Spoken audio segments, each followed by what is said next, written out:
Kung mahilig ka sa pipino, gawin mo ito. Napakasarap nito pang appetizer. Isa din ito sa way para ma-preserve natin ang pipino. Kaya kung marami kang pipino, pwede mo gawin ito kaysa masira lang. May appetizer ka na, healthy pa. Kaya kung gusto niyo malaman kung paano gawin ito, tara, umpisahan na natin. At dito, meron tayong 1 kilo ng pipino.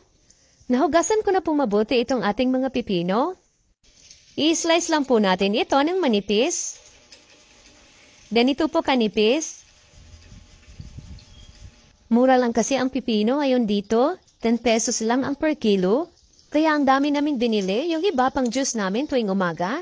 Ayan, at na-slice na natin lahat. Ilipat lang natin sa mas malaking lalagyan. Lagyan lang natin ito ng asin. Lamasin lang natin itong mabuti para malagyan lahat ng asin.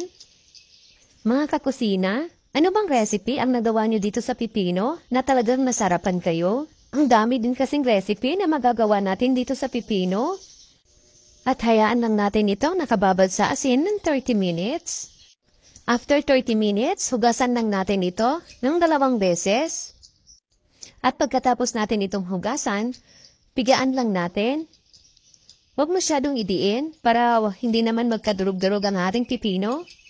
At ilagay lang natin sa strainer para matanggal ang mga isis na tubig. At itabi na muna natin ito. At dito sa ating kawali, gagawa muna tayo ng brine solution. Maglagay lang ng 1 cup ng vinegar. 1/4 teaspoon ng turmeric powder. 1/4 teaspoon ng paminta. At sunod na natin ilagay ang 10 pieces ng pamintang buo. 1 teaspoon ng asin. Half cup ng puting asukal. At 2 tablespoon ng brown sugar.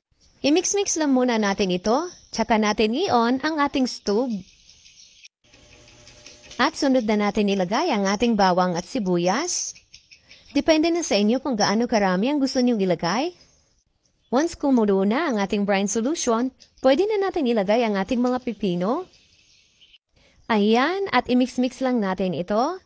At lutuin lang natin ito ng mga 3 minutes para malutong pa pag kinain natin.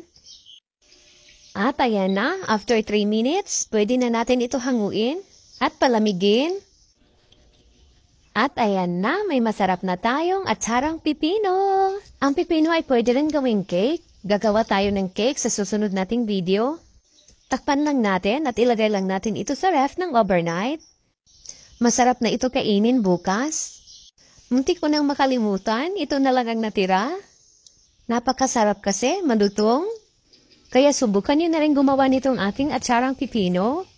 Maraming salamat hanggang sa susunod po.